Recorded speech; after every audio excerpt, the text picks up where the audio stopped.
I would love to hear more about your background. You grew up in a purity culture. Tell me what that meant for you and how it affected your life. Yeah, that's a good question.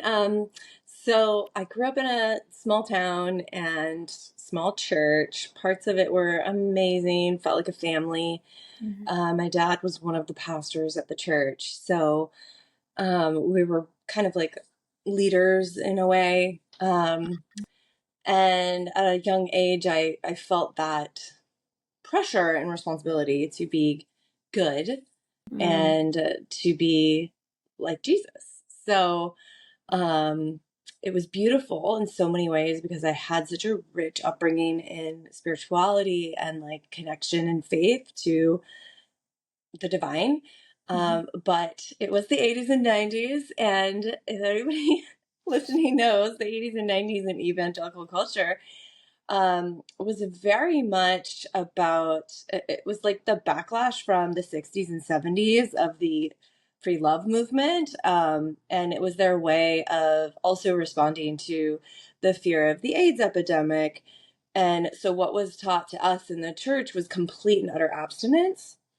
And so like any sort of sexual teaching, we really were neglected in, because I wouldn't say my parents neglected me in that, but it was just more the culture, because they left out, like, if you have safe sex, what does that look like? Because sex was totally off the table. So purity culture is very much Right. this culture of sex is only meant between a man and a woman in the covenant of marriage. And Mhm. if you do have sex outside of marriage, it is a sin. You are defiling yourself. And a Mhm. lot of that pressure was put on women, Right. or girls, I should say, because it starts very early.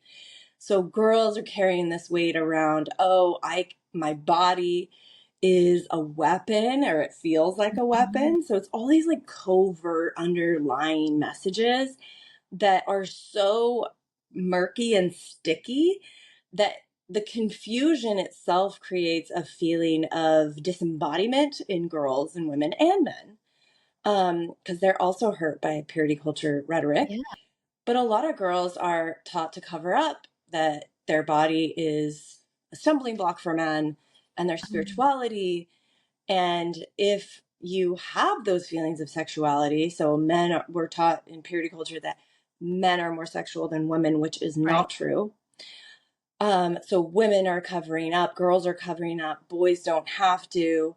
And also, like, we're just not taught about our bodies Yeah. and normal sexuality, healthy sexuality. So it really was just this like paradigm of, you got to get married and then you can have as much sex as you want and it's just going to be great and wonderful. Yeah, And but it that's was not sometimes not. also for me at least, because I grew up in a similar culture, it was like, Mhm. oh yeah, you can get married and have sex, but really it's for them. And you're going to need to Yes. be there for them in this regard all the time. Oh, yeah. All Yeah. the time. And so Yeah. that's also there's so many like facets to it that are Right. wounding. And that's definitely one of them, is Mm, that you're just a body for your partner, your husband. yeah. And if you are not available and sexy and wanting and desirable at all times, then they're going to go somewhere else. Yeah, So it's your exactly. fault if Right. they cheat on you or have impure thoughts or whatever. It's just way too much Yeah. pressure for one woman to hold. And it's also gives men, um, it promotes like abuse, in my opinion. Yeah. It promotes abuse, it promotes Mm, um excuse for bad behavior, and yeah. realize it, and it sets men up to not realize that they actually do have control. They Right. can control their desires and urges. Yeah. Like, it's not just boys will be boys. Yes, you have testosterone, yes, but you can also control that. Hmm. Yeah, exactly. So this is what you grew up on, and then take me through how that played out. Yeah, so I work with women that grew up in purity culture a lot, and so I've I've seen the spectrum of it. Like there were purity balls that girls had to go to, and I never Okay. had to do that. So I'm Yeah, like, I okay, I think I mean, had the milder version. But it was enough to still make me so anxious in my body, mm, disconnect from my body, override anything that I felt, feel extreme guilt for any desires or urges or, like your body as it's developing and growing has natural, like, you start to realize like, oh my gosh, my body can do this, my body can feel this way. But then it's, with this extreme guilt that comes with it that, oh, that's a sin. And yeah. really, that's how your body was designed. So I grew up sort of in that environment. I went to a Christian college, Point Loma Nazarene University. I loved it in so many ways. I flourished, loved the community, and loved what I was learning there. But it also was another pressure cooker of, I know ultimately I'm supposed to be a wife and mother because that was the culture at the time. And Mhm. it was just, I was taught, yes, you can do other things too, but that's your highest goal is to be a Yeah. wife and mother. And so I'm like, the pressure to do all of this and to be someone that's desirable was so intense for me. I fell into depression. I had an eating disorder. Um, I overexercised. I spent so much of my mental energy worrying about my appearance and my future and not really understanding who I was or what I actually really wanted in life. Yeah. That makes sense. That really, Hmm. so was that in college that it really started to take place in your body that way? Yeah, it started to take place in my body. I started to have panic attacks. I didn't even know what they Okay. were. And then and I sort of overrode it, like, oh, I'll just take medicine. Oh, I'm just depressed because it runs in my family. Okay. But really, it was a mixture of the environment and the pressure and my nervous system just having had too much. Yep. Definitely. Okay. So Mhm. then you met your husband around this time? No, I actually didn't. So I felt No. like in so many ways, I felt like I failed because I don't, if anybody listening that went to a Christian college, there's always these like jokes, but they're really like true. Yeah. And one of them was like, ring by spring or your money back, and getting your MRS degree. And so it was like a joke, but really it's like, I wanted that. I wanted that security of like, oh, I Right. have someone and I know what my future is going to look like. And I didn't have that. I graduated. And now I look back and I'm like so glad I didn't have that because that's Right. where I really started to learn who I was. Like I went out, I lived in San Francisco. I worked at Time Incorporated at a magazine. Aw. And then I went on another journey down, moving back down south and worked at Surfing Magazine. And then I finally realized like, I am not fulfilled. This is not fulfilling me. What do I really want to do? I want to work with people. And Okay. at that time, I was still struggling with my eating disorder. I had swung from anorexia to binge eating disorder. So I was recovering from that.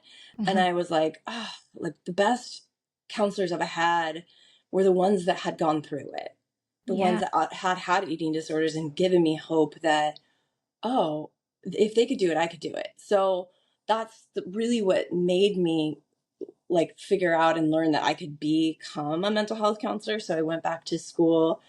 I was an art major in my undergrad, so I had to go back to school and do all this Mm. prerequisites so that I could go get my master's in psychology. And I did. And it was one of the best things I've ever done for myself. Wow. And I proved to myself so many things that I could do this, that I was smart enough and good enough. And so I went back to school. And then towards the end of my graduate school, I met my husband and we ended up getting married and starting our life together as I also was starting my career as a therapist. Yeah. Mhm. So were you already feeling like you had recognized what was causing this and you were moving past it and healing, or did that come into play even further once you got married?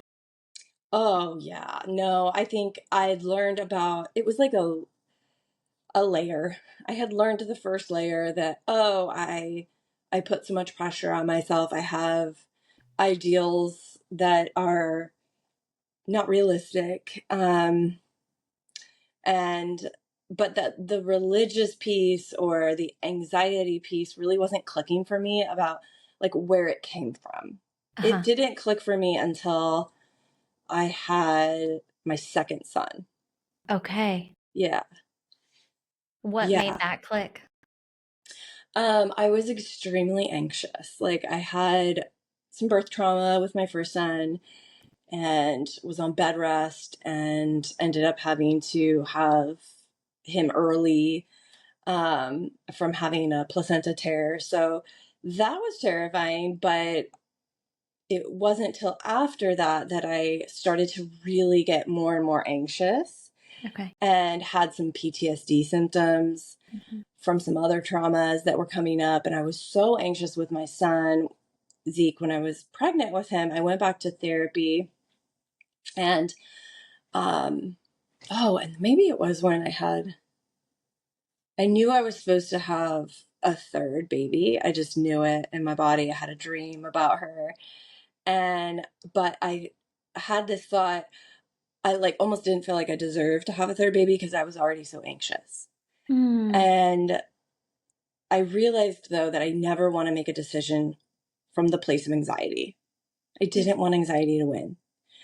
So I went back to therapy again. And after I had my daughter, that's when I started to have these like wrestling thoughts around like I would be sitting in church and I would be so discontent and upset. Like I knew I was pregnant with a girl and I was like, there's no women here represented. I'm not hearing about God from women. I'm only hearing from the voice of men and have only heard really from the voice of men. And I remember sitting in church and it was like Youth Sunday where they had the youth speak. And this girl, Maddie, came up and spoke. She was 16 years old. And she gave the best sermon I had heard at that church in 10 years. And she was filled with the divine Holy Spirit, whatever. It was like, oh my gosh, I want more of this. Like, where are the women? Why are we not speaking? Why are we not seen? And so I knew in that moment, I was like, I can't do this to my daughter. Mm. I can't raise her in a place where she's not represented within the divine. Mhm. And so after that, I mean, COVID hit, which gave us all like the excuse to like pause church and to like really sit with like what we believe, which was a gift in so many ways. But I was also in therapy at the time and I was sort of mulling over these thoughts, which, side note, if anybody is in this place of deconstruction, I highly recommend seeing a therapist because it's one of the most disorienting things you can go through. Mm. It's so hard. And if you Yeah. don't have a community or friends that are doing it with you, you need a therapist. Mm. So I had a therapist that had already gone through it. So she was sort of like becoming my ground, like because my whole ground was just shaken up and I was just like, I don't even know what I believe anymore. Like I don't want to let go of Jesus or God because that's like my whole safety here on earth. And so she just helped me to see that the way that the theology I grew up with primed my nervous system, the symptoms I was seeing now was from that. Mm. Because I thought, oh no, it's just from this thing that happened to me with my first son. It's from this thing. She said, well, yeah, that's traumatizing, but I think it goes back even farther, Chrissy. I think it goes back to being a little kid that was holding the weight of the world on Mm. her shoulders. And when you're that young, that a nervous system that's that young is not meant to be able to do that. Yeah. And I was like, oh my gosh, you're so right. Like because I would never do that to my children. I wouldn't tell them the things that I learned Yeah. at the young age I learned them at. So I, it was like natural. We were just sort of doing it naturally, but then I like finally was able to find some empathy for my inner child that was just like wanting to play but didn't know how. Mm. Yeah, so that's in a nutshell how I realized my anxiety and my Mm. panic attacks and eating disorder and all those things are manifestations of the nervous system that I had that was just so dysregulated and trying so hard to find control Mm-hmm. outwardly in all those different ways. Yeah. Talk to me about, well, if you feel comfortable, talk to me about how that purity played out in your own marriage slash sex life. That can be Yeah, tricky. totally. And I thought we had a great sex life. Like I thought because I had an orgasm almost every time that that was good enough. Uh-huh. But my husband was actually and still is very, very interested in sexuality and healthy sexuality. And so he was doing all this research on the side. I didn't really know. And he told me one day, you know, you're really locked up in your body. And I was like, what? What are you talking about? Like, he's like, yeah. And I mean, it makes sense with the eating disorder and purity culture thoughts. Yeah. And then I realized, like, he was right. He Hmm. was so right. Even though, I mean, I just thought all I have to do is just be a vessel and he's happy. But really, what he wanted was me to be present and enjoy my body Yeah. with him. And I really didn't. I was totally disassociating when we Hmm. had sex because I was like, oh, it's just too hard to be sexy. Hmm. It's too hard to be in my body um, because I had to go through so many mental gymnastics with all the rhetoric of like, it's bad, it's bad, it's bad, it's bad. Okay, you got married, it's good. That's Right. just not how the Right. brain works. Yeah. So, yeah, so it was like, I mean, it's been a long process. I'm still in that process. Like, Mm-hmm. I always say it's like this spectrum I feel that I'm either silly or sinful. Oh, And so, I mean, to be honest, psychedelic assisted therapy has helped me the most with purity culture stuff. I want to talk about that. Yeah. Yeah, which I'm just now being open about because I've been doing it for years, but I'm like I'm not going to talk about that. People are going to think I'm crazy, but Yeah, it's what has the really response been since you have been talking about it? um for the majority it's been great. I mean, I'm a therapist, so I'm doing Right. legal psychedelic assisted therapy, which right now in California, ketamine is the only legal assisted psychedelic that we can use. And so that's what I'm getting trained in, and that's what I'm using with my clients. It's very safe and very Hmm. legal. And for me, it's been such a beautiful healing process to be able to rewire my brain cells, my neurons to actually incorporate a healthier belief. So the overall it's been good. And then of course, when you do anything different or new, you're gonna get a little pushback from people that are scared because they don't Yeah. understand it. And so I just lead with, yeah, you're right. It can be scary. Hmm. It is a very serious thing that you're doing, which is why you need to do it with a trained professional Right. in the safety of this environment. Hmm. So So um, talk to me about the science of it. I don't think I fully understand yeah. how is it working? How is it affecting and allowing for that healing? So ketamine allows for this chemical in the brain called glutamate to be blocked. So glutamate keeps our neurons, our neural pathways, kind of solid. And so if you can imagine, it's like a conductor. You have a brain conductor that's like, here's how our brain goes. This is what we believe. Ketamine swaps out that conductor for a new conductor, and it allows for new melodies to play in your brain. So it's like, wow, I didn't know I could think that and actually believe it. Wow, would it be like if I actually felt like that? And then you actually get to have the new corrective experience in a ketamine assisted therapy session. So you're very much having this new neural pathway opening while also having a new corrective experience with the therapist. Hmm. So talking about the pain, going to those dark places that we usually have a hard time going to in therapy, or it takes years to get there. Yeah. Ketamine will do that within right away, right Wow. away in the session. So it like kind of lifts the veil or the blockage, and it allows you to go to that place to process it in a new, healthy way. And then even after you're out of the session or out of the altered state, ketamine is still working thicken the dendrites of the neural pathways. So our neural pathways have dendrites attached to them. And when we have stress and depression and anxiety over, a period of time, like those dendrites wither. And so what ketamine does is it goes in and it thickens that dendrite within 24 hours. So it makes your brain actually work better. It makes you feel better. So ketamine has actually been so effective for people that have treatment-resistant depression, anxiety, or OCD. Like it will literally get them out of bed. Wow. Within one session. So that's why it's just so amazing for the future of mental health, but it's also being used in these deep, deep spiritual ways for people that have spiritual abuse, spiritual trauma, sexual trauma, all of that. So yeah, it's so fun to get to do this as a therapist for other people.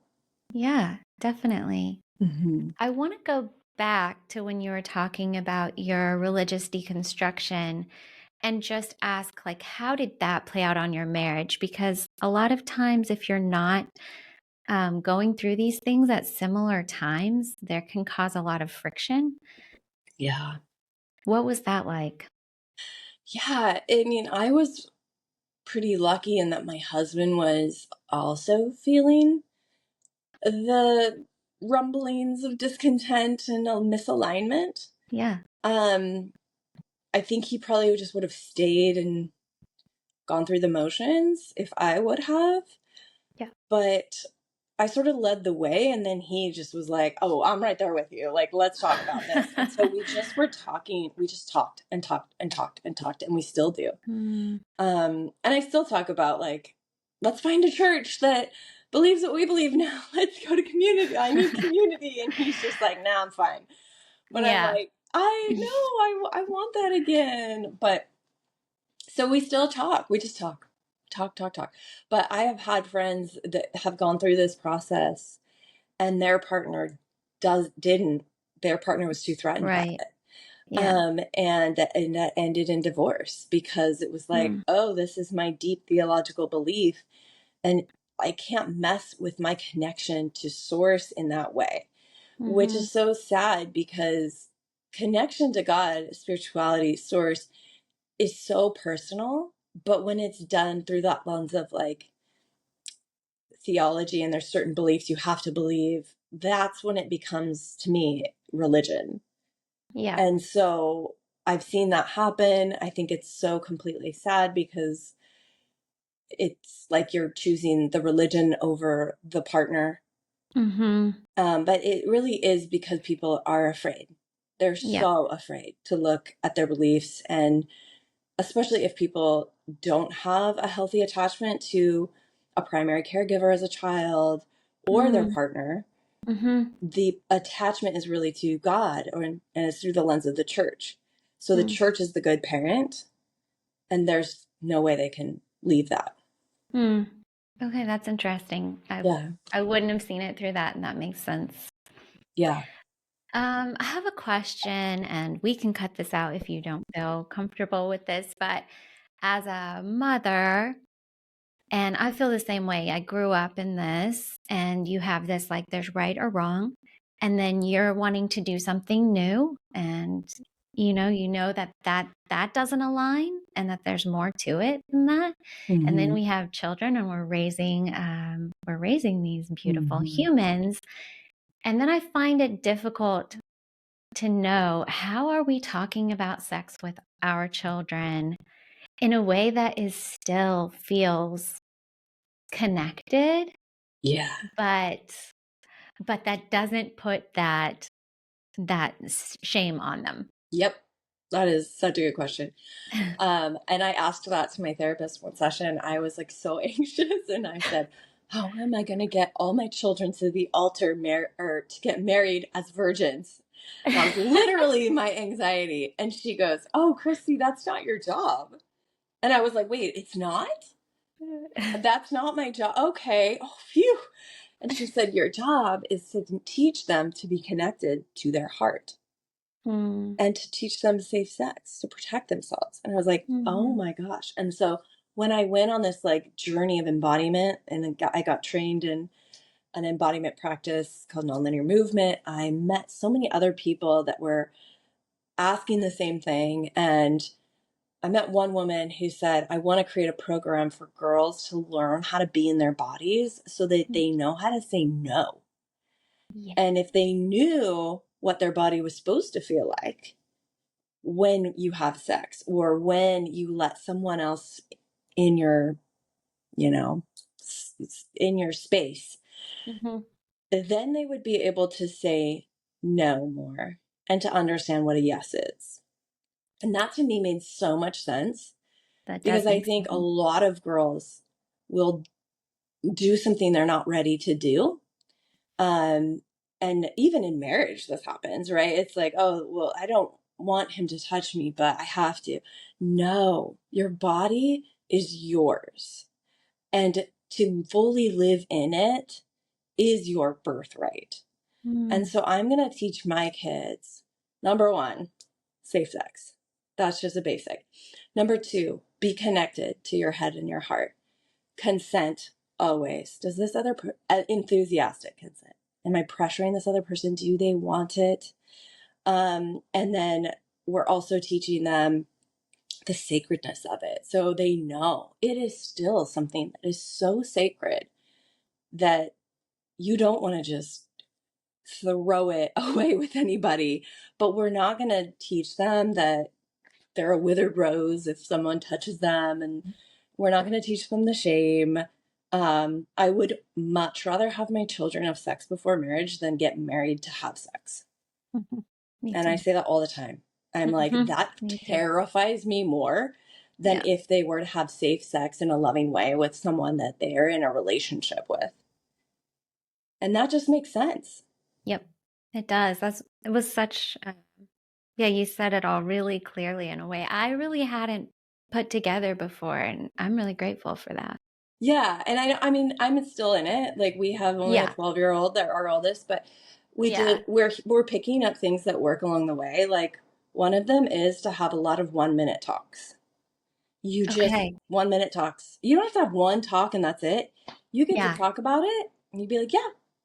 And so it's positive uh sexuality. It's just it's normal, it's healthy, and every time we do, our son is just like, okay, no more. So he's like, No. we don't need to talk about this. And I'm like, okay, but just so you know, it's normal. Like, so Hmm. it's normal, it's healthy, there's no shame attached to it. Your body's supposed to do that. And we just have a lot of little 1 minute talks. I like that. That's really smart. Hmm. You mentioned nonlinear movement, and I had seen that on your Instagram and was intrigued. Can you tell me about that? I didn't even, that Yeah. was a whole new term to me. So nonlinear movement has some roots in yoga, but it's a beautiful practice. To me, it feels like a mindfulness practice of allowing my body to move however it wants to move. So it's created by Michaela Boehm. She's a psychologist who's been on like Goop Labs and some other things. And it's a practice of going inward to help you to listen to the wisdom of your body. A lot of times when people first start it, they get caught up in their heads and they're like, this is stupid. Why am I doing this? But that's because we live in our heads most of the time. But when you do this long enough, you'll energetically drop into your body. And sometimes people have powerful experiences or memories resurface. But for me, in the beginning, it was just this I was so locked up in my body. My nervous system was so heightened. Nonlinear movement allowed me to release the trauma I was holding in my body without me even knowing it. And so Hmm. that's the beautiful part of nonlinear movement is that we can trust our bodies to release through our movements, to bring back and feel alive pleasure again in our bodies, to release stress, to call in what we want, like to actually feel like we're worthy of it. And so I utilize this in my coaching with women called the Embodied Women. I utilize it in the group I do as well. And it's just this beautiful practice of teaching women how to be back in their bodies. Mm. I really like that. Yeah, it's Hmm. something I would definitely love to be a part of. Yeah, yeah. Talk to me about some very practical ways that any woman who's listening to this can just begin calming down or healing just even in this moment. Yeah. I always tell my clients, like, if you are triggered or elevated or amped up, it's really hard to tell yourself to not feel the way that you feel. So you always address the body first. And the body doesn't lie. So whatever you're feeling in your body, allow yourself to feel it. It's a message. So for Mm, me, anxiety was a message. And I overrode it for years and years and years. I just didn't listen to myself. I said, okay, I just need to go get more medicine, or I need to pray more, have more faith. And that wasn't the answer for me. It mhm, was I needed to get my body safe, and I needed to allow my body to rest and to release. And so I say, always address your body. If you're anxious, put your hand on your heart, ground yourself, take some deep breaths, and then ask yourself, what is this feeling trying to tell me? What am I not hearing from my body? And if I then get that message, what am I going to do with it? Yeah. That's great. So helpful.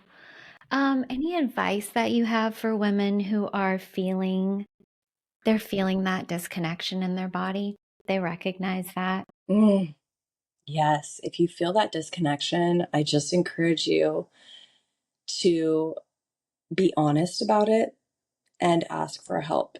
You Mm, deserve to feel connected to yourself and your body. Your body is good. You can trust your body. That's one of the mm, biggest things that I work with in my coaching and in my therapy is like, you can trust yourself. You actually can. Like, your body is so good. But when I work with people that have a lot of religious and spiritual trauma, that's a really hard thing to do because they were taught not to trust themselves. But I actually believe that our bodies are good, that they're holy. They were meant and designed by the divine to operate the way that they do. They're working mm, for us. So, yeah, if you're disconnected from your body, there is a way back home. mm. I love that. Yeah. I think you're right. Like I've been through therapy for the past year, but even um, I found myself so often in therapy, she would say the wrong thing to try to for me to be like, right, no. And I would be like, yes. Be like, no. I'm like, right, no. Tell me the right thing again. So yeah, even when you're like, you can trust your body, I'm like, no. Yeah. Yes. No. No, Which one yes. is it? Yes, I can trust it. Yeah. But yeah, that is a difficult concept and probably one that takes practice to remind yourself that, yep, no, this is good. I can trust who I Mm. am and what my body's saying. Yeah. Um, what I love about you, Chrissy, is you have really explored the gamut of who you are on social media. Yeah. Like I remember when I first started following you, you were like a mom influencer, travel, fashion. Then it was like purity, and then it was counseling, and now it's ketamine. And like, I love that you're allowing yourself to evolve and you're even doing it in a public pace. And I think that Yeah. that is so, I hope that that's beneficial for so many women. It's really been good Mm. for me. Like, Thank you. um, but how has that felt, like following your passions? Oh my gosh. It's been so good and so hard. And there were Mhm. times that I needed to pull back and maybe heal more before I shared. And I learned that. And then I also learned by like, yeah, I shared that and now I'm dealing with it. Like, so I actually think that it's a great exposure tool. Like, how do you, obviously have support, have like I would take the things that would trigger me back to my therapist. We talk about it. Um, but it's overall incredibly empowering for me Mm, because I didn't have a voice in the church I grew up in, and I was taught that women were supposed to be silent, And that is not what my soul came here on this earth to do. And so when I became a mommy blogger and had a platform, I was like, I'm doing this. This is my platform, and I am going to share. And I'm going to share from this place of like, I'm just going to take people along with me on this journey Mm-hmm. because I know there are people that feel the way I feel. Right. We're not alone. And my whole purpose on social media has always been to make people feel less alone, whether they were in Mm-hmm. motherhood or now they're in a deep healing journey or process of some sort. I Yeah. don't want people to feel alone. So I choose to share about my personal stuff. And Mm-hmm. overall, it's been incredibly healing and empowering. But yeah, that being said, it hasn't happened without setbacks and pain and re-triggering and Mm-hmm. fear and yeah, all that. But I'm so happy to say I've worked through that, and now I love helping women do the same thing. Mm. I can feel that from you. And I think I'm just grateful that you keep putting yourself out there and going through that because I think that you are doing that for women. Thank you. How can we find you? How can listeners connect? How can they possibly work with you? Tell us about that. Yes, you can always email me. It's probably like the fastest way to get a hold of me. And that's just Chrissy Powers MFT at gmail.com. Or you can also connect with me through my website, chrissypowers.com. My socials are on there as well, Chrissy J. Powers. Um, and yeah, like all of my offerings are on my website for therapy, coaching, and my collective group that's launching September 30th. So Oh, I'm excited for amazing. that. Yeah. Yes. Yes, that's incredible. All right. Thank you so much. I enjoyed it. Yes. Thank you for having me. Bye.